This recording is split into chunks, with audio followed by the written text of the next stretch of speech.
Well, hello everyone.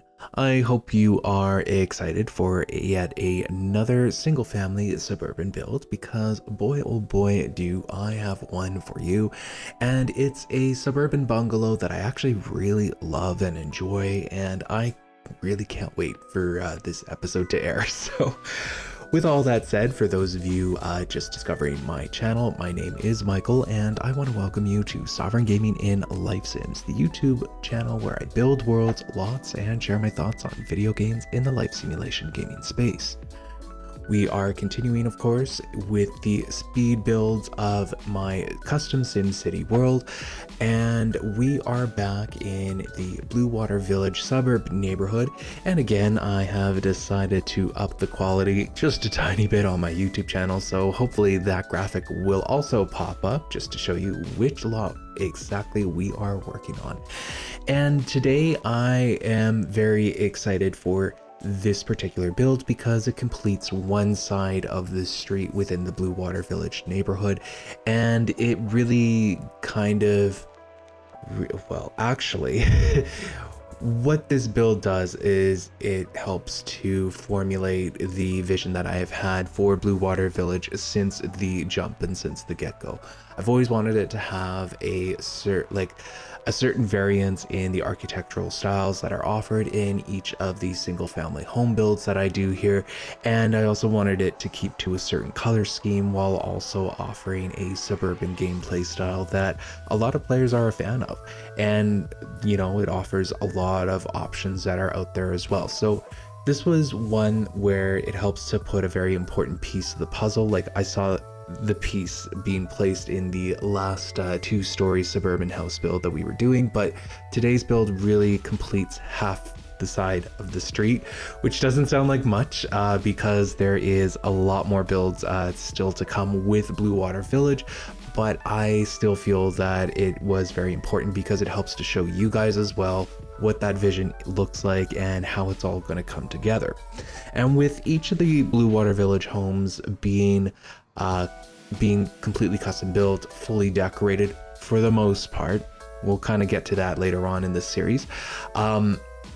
These houses take a long time to actually create, design, and actually place the objects in and all of that. Like, there are certain references that I do refer to when I am building out these homes and all of that, and I do try to stay true to them, but I also have to balance that between the objects that I have available to me in the Sims 3 game itself and also like what I'm able to actually achieve. Essentially, the reference and the execution, sometimes there is a difference between the two of those, and it usually turns out for the better, if I'm not gonna lie, and it's actually something that I find very fun to try to achieve upon, because your reference that you pretty much want to copy over into your video game, or at least I do when I'm trying to build here, it, like, there is no perfect copy and paste, and that's where I find that the most creativity occurs. Or sometimes I just have an idea that I kind of go half-cocked when trying to build these houses. But today, in terms of the references that I was using, I felt like they translated pretty well into this build, and that the adaptations that I needed to make were adaptations that were really well executed and something that helped to build upon the vision that I had for this home. Like with the other Blue Water Village single family homes, the formula for this speed build remains the same. There's going to be an attached two-story garage. I'm going to add in 4 parking spaces for players, and it's also going to be a bungalow home that is built on a foundation.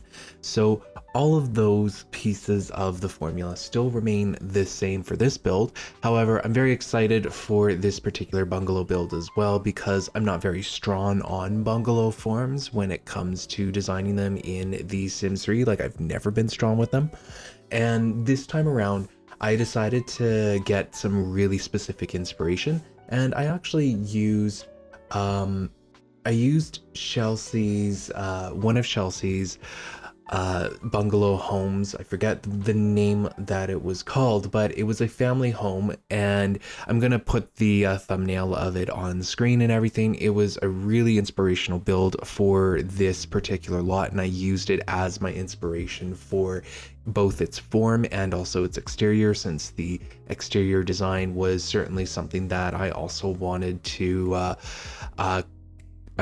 use as inspiration for this particular architectural style and for this lot. So it served as inspiration for pretty much the exterior form of this lot and the way that the home shaped itself and everything. And I think that I got pretty close to it, although it did had to be a little mirrored, I should say, because I had to put the garage on the left side as opposed to Chelsea putting hers on the right side. And that has always been sort of a problem when designing this part of Blue Water Village, or this particular street, because I've had the garage doors, the garages on the left side of the home, and all inspirations that I pretty much run into pretty much have the garages on the right side of a home. I'm not too sure if there is a rhyme and reason for that, but as I've seen like certain references that have garages on the left side of the home, but it seems a lot more popular that they're on the right side of the home. But anyways, mine is a little different in that kind of way in terms of its form. But I absolutely did use Chelsea's family home bungalow build as inspiration, and I do think that mine is a tiny bit larger. But hey, that's just all par for the course. I've always intended for Blue Water Village to have single family homes that do have a larger footprint anyways, so it's not like that was such a deal breaker for me. Like, I knew to use her design as inspiration to kind of make my own version of it. And yeah, it is kind of an open secret here that I'm not a huge fan of my last bungalow build in Blue Water Village. Like, I don't think that I got the form right at all, and that is certainly something that is on my list of things to do for a Blue Water Village edit episode, which is something so far into the future, and I feel like I keep talking about things that are just like on a far-flung future list of things for me to do on this channel. But that particular bungalow build was something that I don't exactly stand behind, and not something that I really care for in terms of the interior. I've never really been a fan of it, and it might actually be something that is up on the list of things to do as a complete redo, but I'm not even going to touch that until I even get close to that Blue Water Village editing episode, and that might even be done as like 2 parts. So who knows what's going to happen when the time comes. But I really wanted to redeem myself in terms of bungalow builds, because it's never been something that's been strong for me. Like, for some reason, and there's no rhyme or reason for this either, like I seem to be better with building 2 stories and building denser developments, but when it comes to a bungalow single family home, suddenly I don't have the skills or the wherewithal to actually get it done. It doesn't make sense at all, you guys.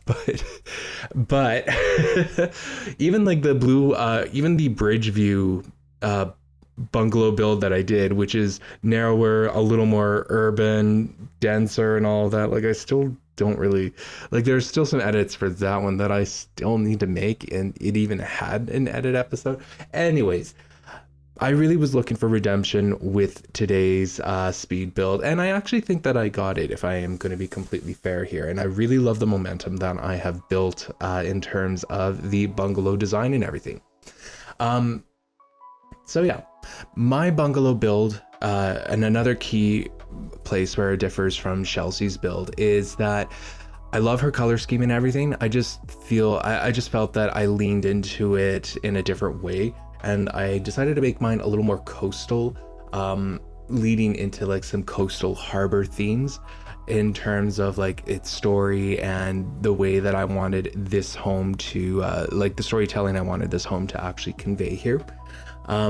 This kind of style, like this coastal harbor like style, which is, I know that coastal is an actual style name out there. I don't know if harbor really is, but what I mean by that, and just to clarify, is that I really leaned more into the industrial side of the coastal style.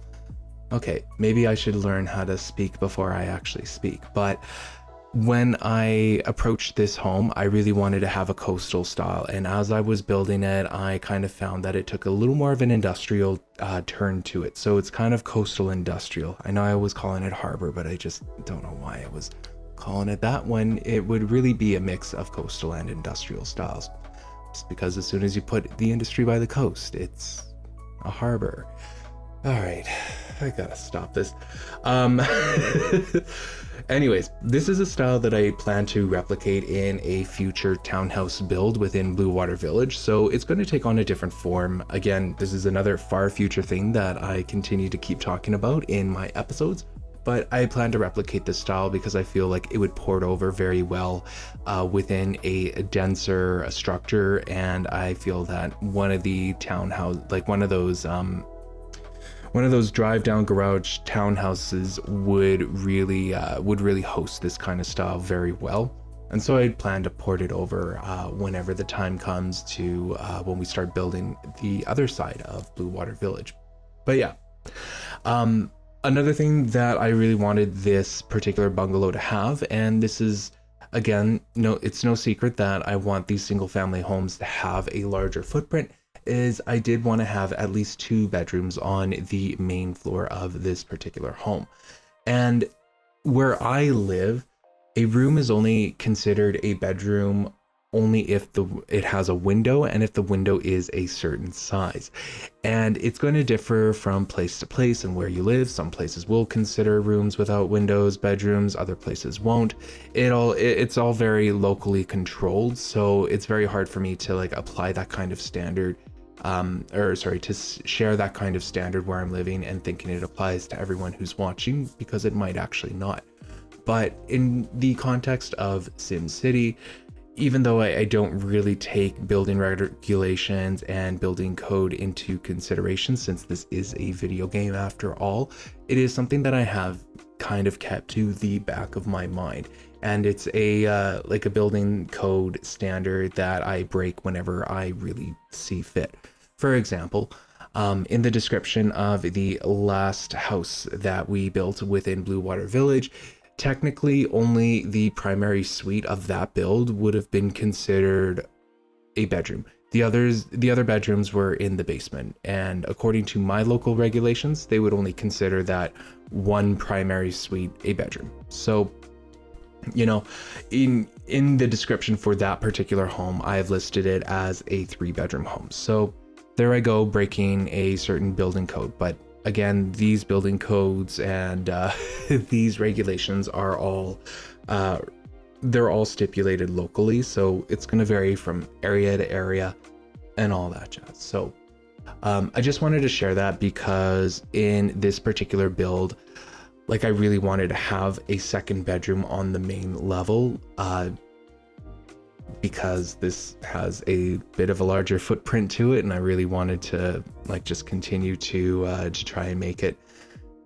Yeah, I just wanted to have a 2nd bedroom on the main level, just so that in my head I can feel like I am building a home up to a certain code or to a certain standard. Something that I typically like to do when building out homes, or really lots of any kind, is I like to get the interior layout with all of the walls and all of that built out first before I start actually doing the interior decorating. Now, I don't think that there's anything new or mind-boggling about that kind of approach to the building process, but I wanted to share it here with you guys because one of the decisions that I wanted to make within this bungalow style home is that I didn't want it to be an open concept living space. I wanted it to be a closed concept living space. And one of the ways that I choose to actually create that kind of a look and feel with the layout is I try to compartmentalize all of the living spaces by dividing it with walls. Obviously, like, there's, again, nothing mind-blowing about that, but one thing that I tend to find really helps me to ensure that I'm not building an open concept floor plan by accident is that I like to add in the arches and the doors as well. just so that I know what those pathways are going to be for the Sims that actually live in the space. And for me, like arches specifically are important to avoiding building an open concept floor plan, because it really helps to punctuate and differentiate one living space from another. So for example, like you'll see me eventually divide off the kitchen and the dining room from the rest of the living room. And if it was an open floor concept living space, I probably wouldn't have even added in that wall.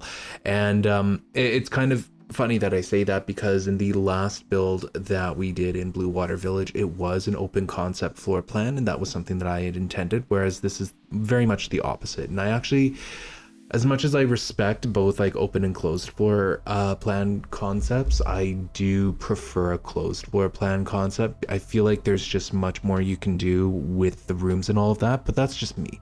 That's just my preference. But I do respect both of them, and I think that there is a time and a place for both of them. For example, when I was doing the modern 2-story build in Blue Water Village, I felt that the open concept floor plan fit the space much more appropriately than a closed floor concept would. Whereas this is very much the opposite. Obviously it is the opposite, but yeah, the way that I try to avoid accidentally building open floor concepts is actually, you know, walling off the room and then adding in an archway. And then I kind of know that it is supposed to be a separate living space. So that's a piece of advice that I can pass on to you guys there. I do eventually rendezvous back to the living room to add a TV that won't, a television. Almost sounded like I was saying one of those ATV vehicles there, but I rendezvous back to add in a television into the living room space. You won't see that until we start the basement, because when I was building out the basement, there was a certain function that I wanted to have in there, and I didn't feel like it was going to work. So I'll talk a little bit more later on, but I just kind of wanted to reiterate though that I wanted this the interior and even the exterior to feel coastal, to feel also rustic and industrial at the same time, again giving some sort of a sense that this is like a harbor inspired build. I'm using a lot of words here, but essentially the storytelling that I wanted to bring about to this particular lot is that it belongs to a couple that is really into gardening and fishing. And so the fishing obviously like takes precedent in a lot of the build here, because, you know, it's coastal, right?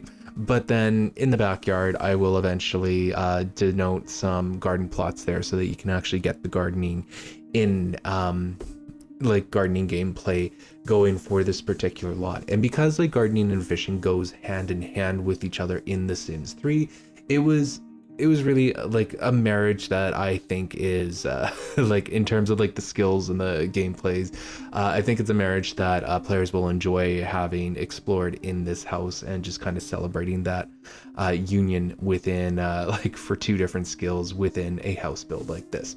But yeah, that's just some high concept thinking that kind of went into here. I do wish that, okay, this is totally me being sidetracked here, but I totally wish that they had a wall art stuff pack, or just like a decor stuff pack specifically that focuses on wall art, because the wall art that I'm using is getting very repetitive. And I mean, I've got all of the stuff packs pretty much except for the Katy Perry one, but that's because I have some self-respect. I'm just kidding you guys, but I really wish there was a wall art stuff pack that would have been released within The Sims 3, where they just like would do the whole thing with wall art. I think it would have been like it would have made killer sales, honestly, and I don't think it would have been that hard. Like even if they just did paintings, for example, I think that would have done a lot for the franchise. But yeah, I'm getting way too distracted here. Maybe I'll have to talk about that at a later time. Let's talk a little bit more about the kitchen though, because the kitchen was a continuation from that rustic coastal theme that I was having throughout the house. I decided to make the upper cabinets blue as opposed to like matching them with the counters, because I saw that as one of my pictures for inspiration. They had blue overhead cabinets, and I really liked the look of it. It was able to bring the color blue into the room as well, which is, you know, part of the color palette that I was obviously using here. And so it was something different, something that I don't normally do. So I just decided to just kind of roll with the inspiration and to just kind of see how it turned out. And I feel like it turned out pretty nice, and it was able to convey the look and feeling that I was going for. There's a lot of wood throughout the entire house, and that's really, you know, I attribute that to it just being part of a coastal and rustic look. And like the wood that I tried to use for the wood patterns had like deeper grains in them. So I really wanted it to feel a lot more rustic and coastal at the very same time. Like I would imagine like a lighthouse keeper would live here, or a fisherman would live here. I've kind of already explained that vision of who I think would live here already, but I really wanted it to be reflected within the objects and within the interior decor.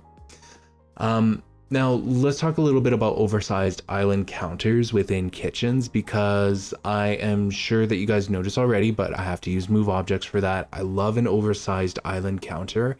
It is something that I will continue to use unapologetically, mind you, and I will continue to build those. But sometimes when you're building those oversized islands, there is like a certain counter on a corner or something that just doesn't want to be recolored, and when you move it, it goes back to its base color and all that. It might be with particular counters, but I've noticed it with others. It's so annoying. So you guys are going to see me kind of struggle trying to recolor one of the counters here, and I apologize that I captured that in the footage. Hopefully I was smart enough to cut out some of that. But anyways, another point of reference that I was using was the nautical living set from the Sims 3 store as inspiration for the interior decor, specifically like just for the objects there. There are so many objects that I've got from the Sims 3 store at this point that it is very hard for me to kind of keep track of where everything is. Now there is a folder system that I could theoretically choose to use, but I decide not to for whatever reason.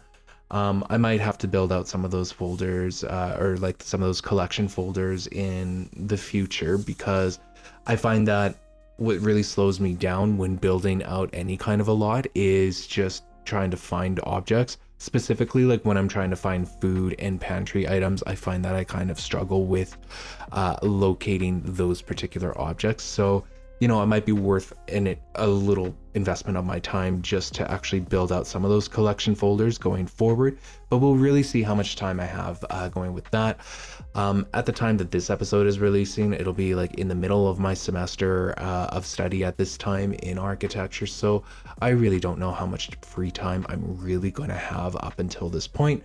But hey, if you do see some collection folders appearing in future videos, that means that I did find the time. As I was feeling more confident with this build, I decided to whip out the old and handy, my new favorite object, the Cambodian blinds from that Cambodian set that I talked about extensively in the last episode and the episode before that. However, this time around, they actually didn't work in the places I was placing them. I was trying to put them in a pantry, for example, and then I also use them as a divider within the living space on the main level there, but they didn't work, surprisingly. But hey, rest assured, these blinds are making a reappearance, at least in the closets and a little bit in the basement as well. So you guys cannot stop me from using them. This is indeed an addiction. I am aware of it. And at this point, you might as well get together and give me an intervention on these Cambodian blinds, because I do not plan on stopping myself from using them at all.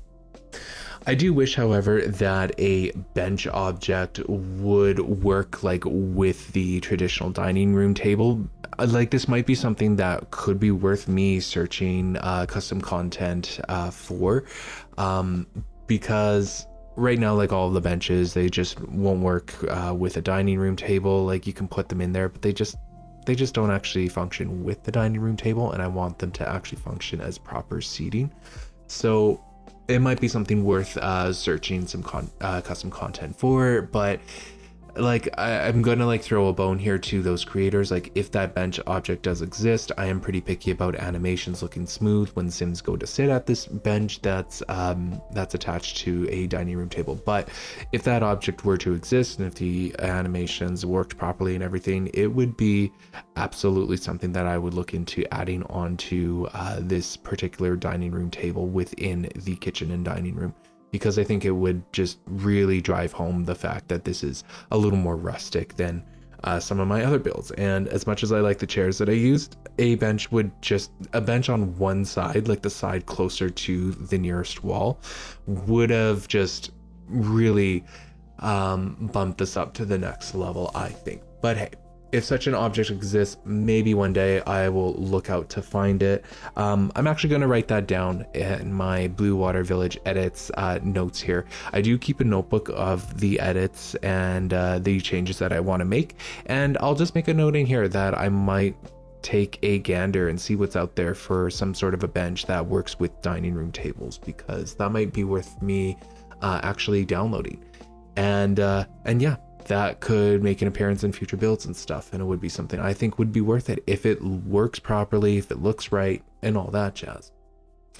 But yeah, I was getting very confident with this build, and I think it really shows within the interior decor. But the truth is that as soon as I had the exterior done, and again, I have to thank Chelsea for publishing such an amazing build, because that was my direct inspiration for the exterior and everything for my bungalow. But as soon as like I was finished with the exterior and with the layout and everything, I really, I felt like I achieved the bungalow redemption that I was seeking within this episode and within this speed build. And so yeah, I have to give credit to Chelsea for publishing such an amazing build, because that was the direct inspiration, and it really, I think it led me to successfully being able to execute this vision that I had for this particular lot. Like I always knew that I wanted this to be a rustic coastal kind of bungalow, but I just didn't know how it was going to turn out. And with my first bungalow build, I really wasn't too hot on that. And yeah, I just felt like there needs to be like a really nice looking bungalow. Like the bungalows need to look really nice within Blue Water Village. And I was kind of intimidated by this build, if I'm going to be completely honest with you. But with the proper references, I think that I was just able to achieve redemption pretty early on. So I was really, really confident with the way that the rest of this build turns out. I did try to figure out something cool to do with that wave wallpaper. I think you guys would have seen me whip it out in the last episode when we were in the Far East neighborhood. Obviously, there was no proper context for that, but I kind of wanted to try and make the wave wallpaper appear here. But there is something like really weird about that wave wallpaper in that it has, what was it? I want to say like it doesn't have the waves to the left of the larger tidal wave that's rolling in. It only has waves to the right of that, and so it kind of throws things off. I tried to hide it with a bookshelf, but then I just ended up hating it. So instead I decided to make that wall a feature wall, just transitioning from a neutral to the muted blue that I have been using as part of my color palette throughout this entire build. So it's unfortunate that it didn't work in this particular context and for the living room, because I think it would have really looked amazing as a feature wall. Well, not necessarily amazing per se, like I'm sure it's committing a lot of interior design faux pas, but I think that as a feature wall, it would have been something that's a little more eclectic, a little more eccentric within a build. I don't feel like every build that I do needs to be perfect. I just want it to tell a story and just have it scream a little more personality. So I'm not trying to make everything look like it's built from a magazine, although I do think that there is a time and a place for that. But for this build, I really wanted it to be a little more rustic, and I felt like it would have aligned with the owners of this home to have like a louder feature wall than what I ended up using. But hey, I think it still worked out though, and I'm still quite happy with it. And I don't think that it's going to be something I'm going to go back to try and redo, because I love the way that the living room turned out. I mentioned it earlier, but I tried the Cambodian blinds as some sort of a partition, but I really didn't like the way that it was looking, surprisingly. However, a new partition will be used, and it actually comes from the One with Nature set offered on the Sims 3 store. Recently went through a little bit of a binge. I can thank my Christmas money for that. And and yeah, so I downloaded the One with Nature set because I knew I was going to be building this house, and I knew that it was going to be coastal and rustic. And to me, the One with Nature set reminds me a lot of driftwood that you find that's washed up on shore and then you repurpose it into furniture. That's what it felt like to me anyways. And I felt that the One with Nature set really paired well with all of the nautical sets from the Sims 3 store. And it also, like, obviously it fit like a glove to use for the interior concept that I was trying to achieve within this build. So yeah, it was used throughout this entire build here. And yeah, I really love the way that it looked. I ended up using the partition from that particular set, which finally has like a partition that is a little closer to a Florida ceiling height. And that's something that I've been really craving in my game as an object. And although the partition from the One with Nature set obviously can't be used everywhere because it would be seen as out of context, it is a partition that I will likely see myself using whenever I see fit, or whenever I think the design choice calls for it. But yeah, the new partition was used in this particular build, and I loved it because it helped to separate two functions of a room without blocking any of the natural light, and also keeping to the coastal rustic theme that I was going for. Once again, like, this home is a very family friendly home. There will be more of a balance later on in this series, but for the time being, we have a string of family friendly residences that we are going to be building on this channel, and so that's just kind of the way that it is going down.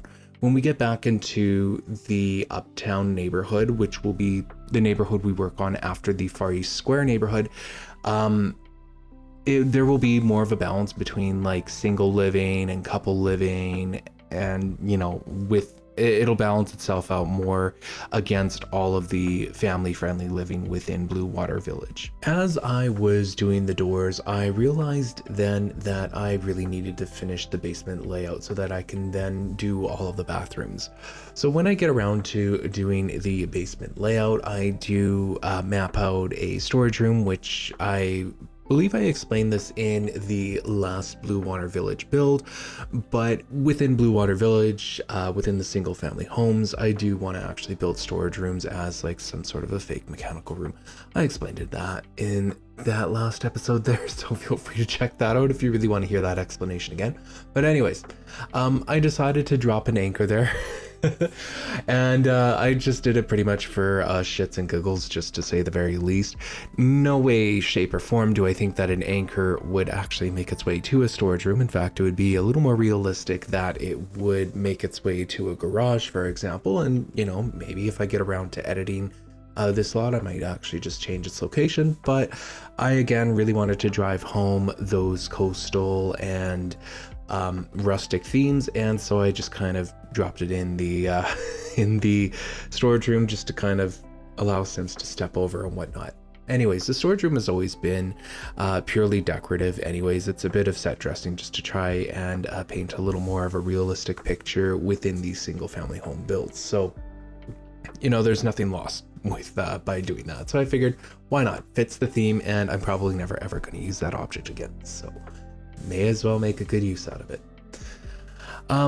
During the filming of this episode, I obviously still haven't found a bathroom layout for inspiration that I like within The Sims 3 that's different than what I've been doing. Not that I specifically need to change it, rather I just want to offer more of a variety in the bathroom designs that I do build out for you guys, just because I literally use the same bathroom design for every build that I've been doing, and I haven't really found anything that I like better or as much as this particular kind of bathroom layout, if the space permits it. So that's what I've been doing, and I'm gonna hopefully find some inspiration elsewhere. But yeah, if you guys have any suggestions for different bathroom layouts, feel free to drop them in the comment section, just because I am still on the hunt for some bathroom layouts for The Sims 3.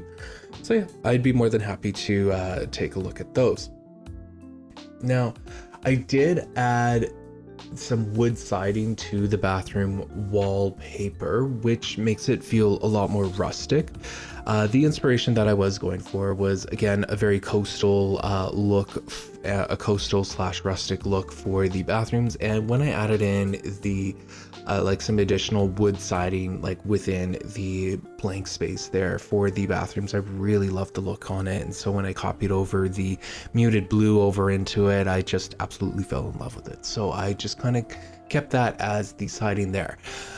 When it comes to wet areas like the shower, of course, I like to switch over to a proper tile, just as it is more it's more humid and vapor resistant. It's also more water resistant of a material. So whenever it comes to like showers and the walk-in shower portions, I do like to actually switch over to more water resistant and waterproof type materials.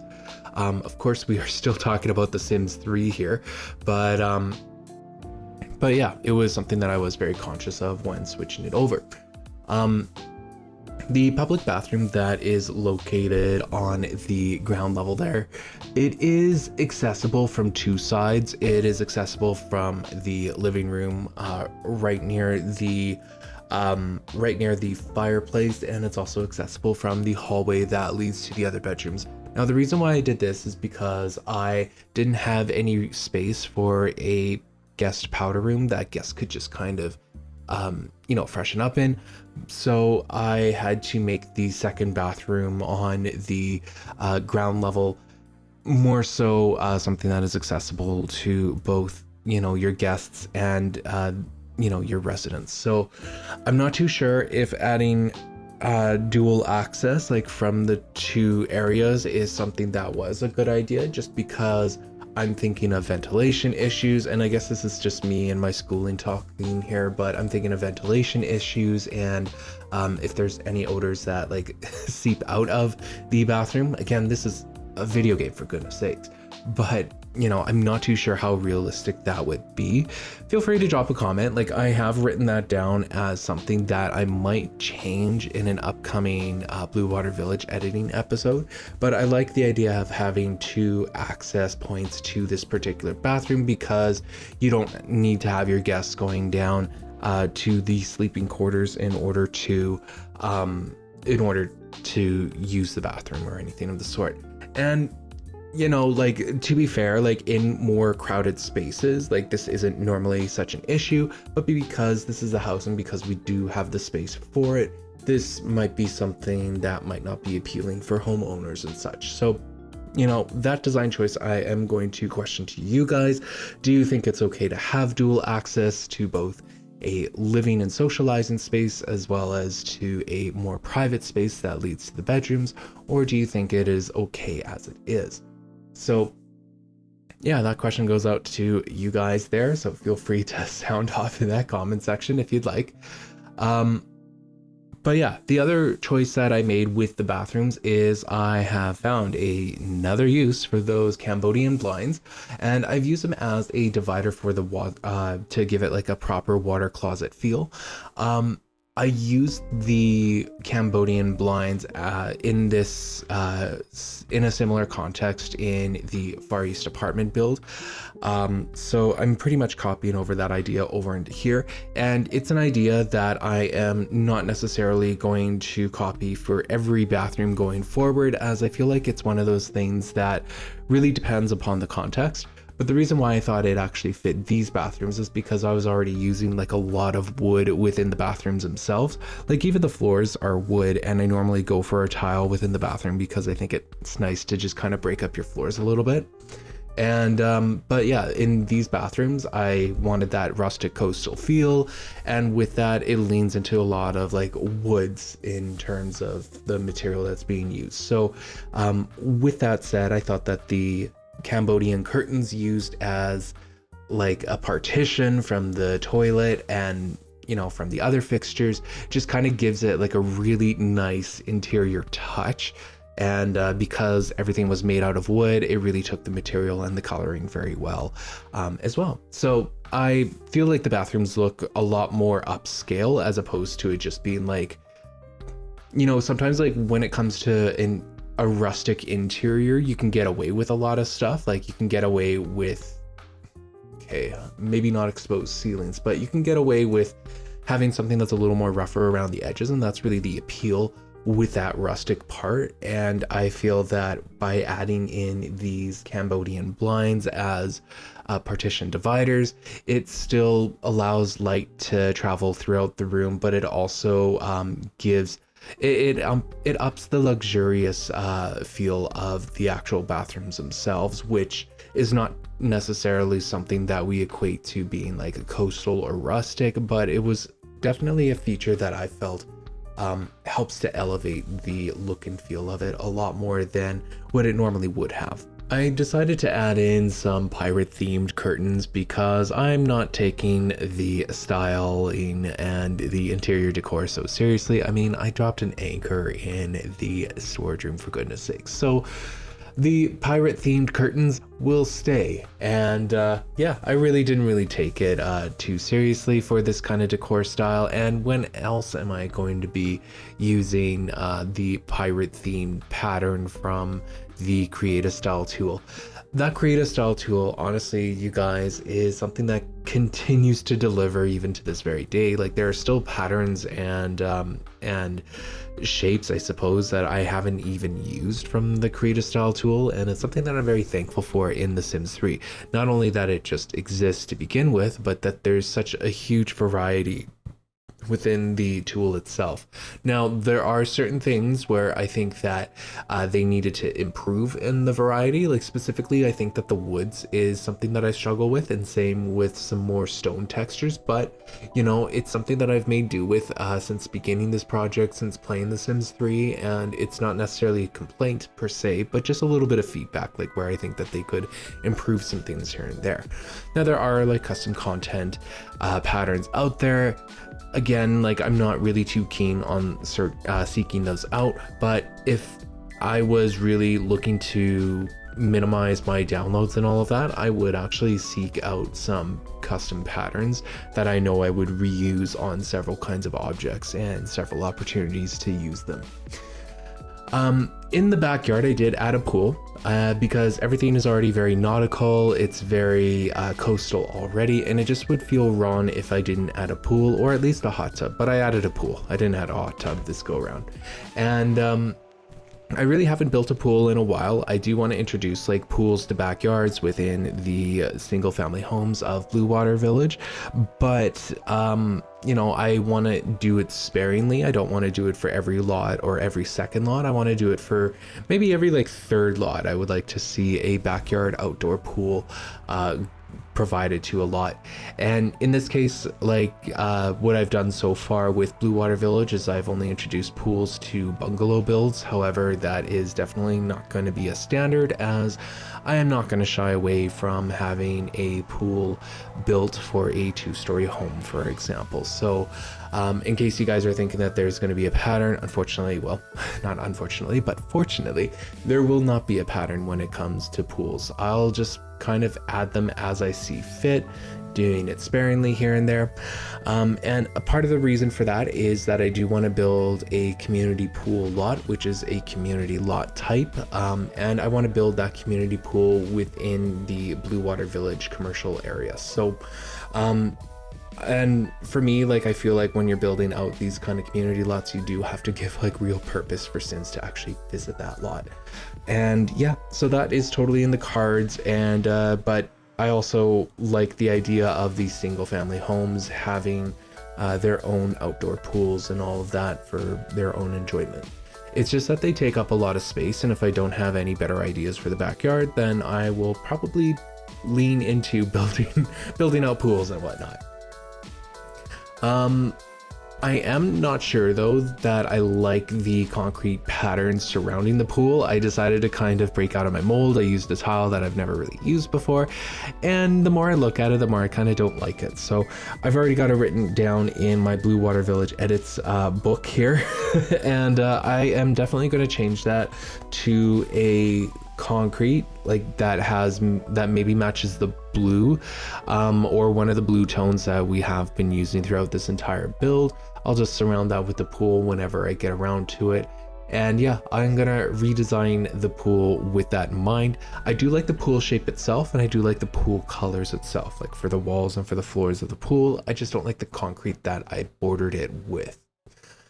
As for the rest of the outdoor space, I really wanted to constrain it because I did want to leave some room for gardening here. So I decided to condense the outdoor living space a little bit. So the barbecue area and the outdoor seating is very simplified. I just added a pergola structure over it just because I feel like pergolas are awesome and amazing, and I love a pergola structure. I just feel like it adds it elevates the space just a little bit more, just by even being a simple pergola. Like, I think it just does a lot for the shape and form and everything, even though it doesn't necessarily serve a particular function here.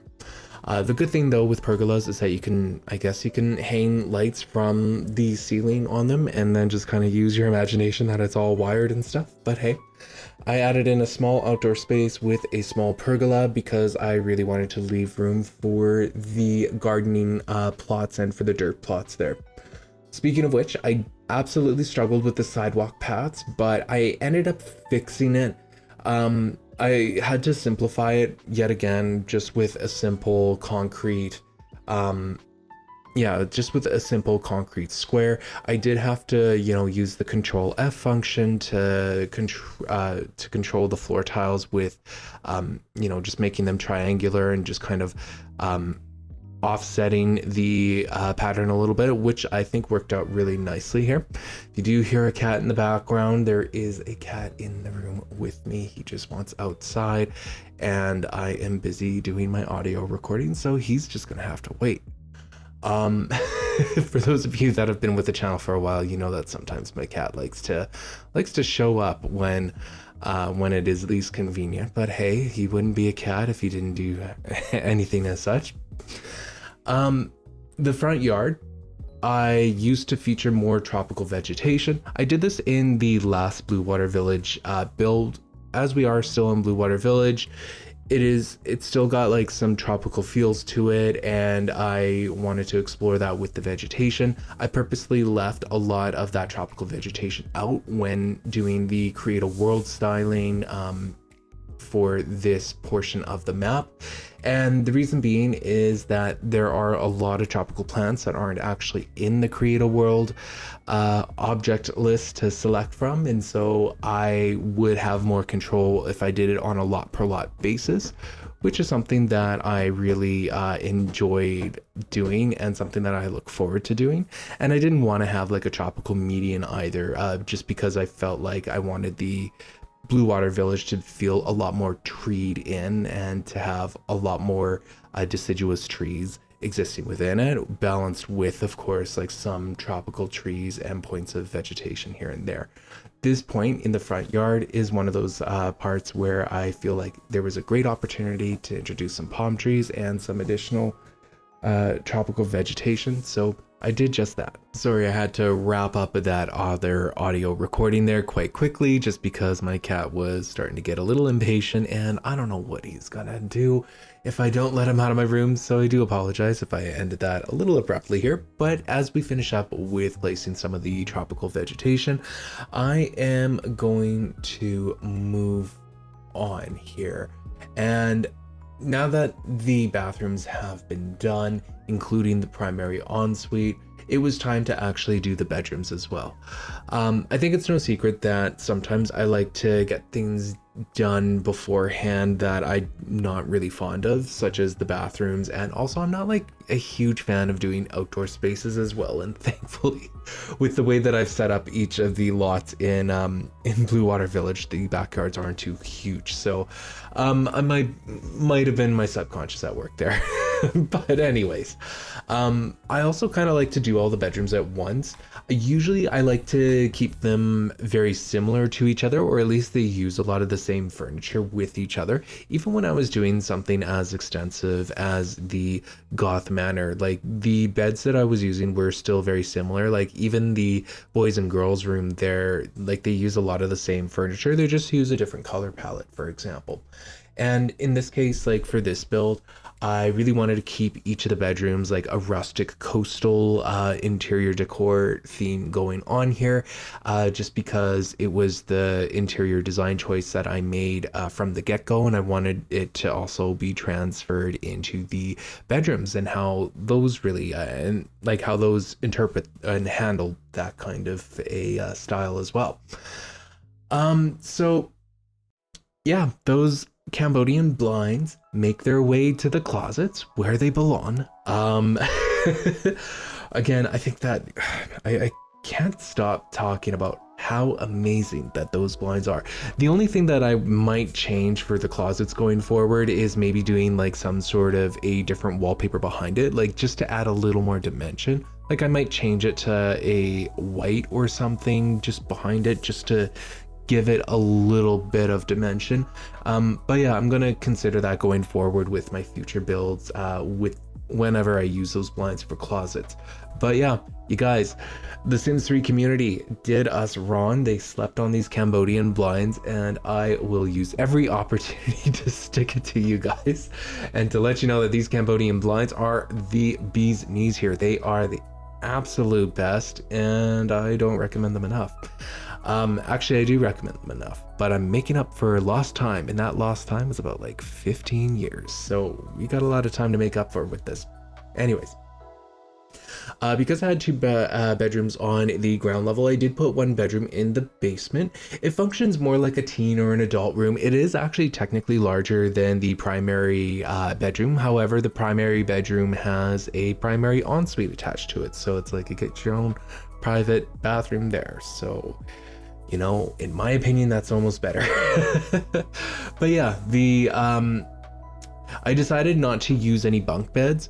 I used bunk beds once in SimCity. I used it for a build in one of the townhouse builds. I forget which one it was, but I used some bunk beds there. And the thing with the bunk beds is that they're kind of glitchy in a way, like not in a game breaking way, but they are a little glitchy in that each time you start up your game, a new set of bunk beds will spawn on top of the ones that you have placed. So it's like you have to delete one because it's placed literally on top of the other. So yeah, that's why I kind of avoid using bunk beds whenever I possibly can. And that's why you guys won't really see me using them much throughout all of these builds and even in future builds going forward. But for a room like this in the basement, you can absolutely replace the double bed with a bunk bed, and you'll be able to allow your Sims to actually share rooms in that kind of sense. Same thing can be done like when you want to change the nursery into a proper kids room or a proper spare room. You can always add in a bunk bed there, and then you can double up the amount of Sims that can live in the space. So yeah, all those considerations can be made by the player, and that's something that I invite you guys to do. After all, this was a build that is geared towards family gameplay. Speaking of which, like whenever I am making some sort of a nursery as like one of the functions of one of the bedrooms, I try to make it as close to the primary suite as I possibly can. And that's really because it makes sense. You keep your little ones near the parents so that they can quickly tend to their little ones or their babies or toddlers whenever they need to. You don't need to send them all the way to the basement, for example, because that would just be really tedious. And I guess like Goth Manor isn't really the best example for this, but you would have staff on hand to tend to your babies and all that. So not the end of the world in Goth Manor. But anyways, the nursery is definitely more coastal and aquatic. I really love the changing table object, and I love it because it takes up space. I'm never like sure what to do in the nursery and stuff, so I'm always like overloading it with some toys and maybe like a skill object or two, but I always use that changing table because it takes up a considerable amount of space, and it makes you guys think that I am thinking about the well-being of the child, when really I'm thinking about the well-being of the space, not that digital pixelated child.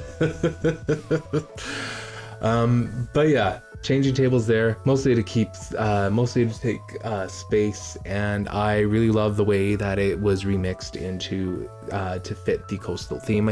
I thought that was the one object that really took well to it, but I thought that the nursery overall took very well to being remixed as a coastal nursery, like a rustic coastal nursery. And I even added in like that stuffed octopus toy object somewhere in one of the rooms, and I was just like, perfect, this is the best opportunity to actually use an object that I don't use too often. All right, so another thing to point out as well is that I have made this house more suitable for a cat. And there is a very specific reason for it. Not only am I a cat owner myself, as per my last audio recording would reveal, but I had this one story that was sticking at the back of my mind throughout this entire build, and I do want to encourage pet gameplay where I can, and I know that for the last 2 Blue Water Village builds, I've been really encouraging cat gameplay in particular, and it's not because I have a bias, because I obviously do, but I had a story in the back of my mind as I was building this house, and it's all about Oscar, also known as Unsinkable Sam, who was a cat that survived 3 shipwrecks while serving in the British military, and he later retired to a veterans home out in the UK.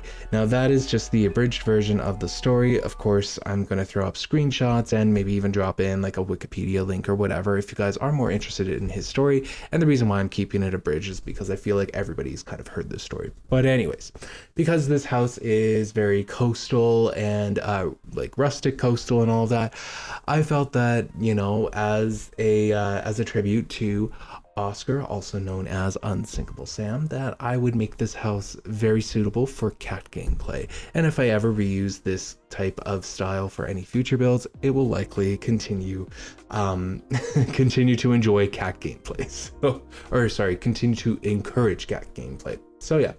That's why when you see me do the laundry room, there's going to be a litter box put in there. Oh, speaking of which, like, laundry gameplay is now forced upon you as the player as well. So you're welcome. I don't think anybody would thank me for that, but laundry gameplay is being forced. I've already talked to you guys extensively in the last episode about how I feel about laundry gameplay. I feel that if it's done right, well, if it's positioned correctly in The Sims 3, it isn't as tedious or as hard or as laborious as players make it seem to be. And you know, laundry is always going to be a very tedious chore within a life simulation game anyways, so you know, because it's here and because eventually I'll build a laundromat lot sometime in the future, I'm putting laundry gameplay into this game. And the nice thing is that you have your very own laundry room. Now the thing that I wanted to like touch upon this is that I do place the hampers purposely by the washing machine, because I find that Sims have more pathing issues taking the laundry from the hamper to the washing machine as opposed to cleaning up the lot and taking the dirty clothes to the hamper. So that was something that I've always been very conscious of. So if you think that I'm placing hampers, like if you're thinking that there is a better place to place hampers, firstly, I do agree with you, but you know, for gameplay purposes and based on my own testing with laundry gameplay, I just have made the executive decision to place those hampers closer to the washing machine rather than placing them in a place that would make a lot more sense. And I do avoid placing multiple hampers as well for that very reason. I feel that Sims get a little confused when it comes to that. To me, it wouldn't feel right if I leaned so heavily into the rustic coastal design choice and didn't place a bar in the basement. So I felt very obligated to place a bar in the basement. And I like to, when I'm placing these bars, I like to have some sort of a backdrop. Usually I'm using the late night decorative object that just has like a bunch of drinks on shelves or whatever. But because this is rustic and coastal, I decided to place the barrels from the World Adventures expansion pack just behind the bar, just to kind of emulate that this is more like a bunch of rum barrels per se. So yeah, there's like a subtle pirate thing going on here in this house, like whether it's just like through the curtains or, through a suggestion like these rum barrels, for example. But yeah, that was a choice that I decided to make within the basement and something that I will stand by. And I feel that it just adds more character to this home. I wanted the basement to feature a bar for that reason. And I used, I used the late night mixology stations here because I've explained this in one of my last episodes where I was building a bar. But when you can hire a mixologist to come to your lot to make drinks and stuff. So, that option is now, that gameplay opportunity is now available for players on this particular lot. So there you go. Outside of that, I also added in a pool table because I felt that it really added to the rustic nature of this home. Really loved it. So yeah. This, the bar in the basement is very boozy. It comes with a pool table, and it kind of forced me to rendezvous back to the living room because I was originally going to place a TV in here.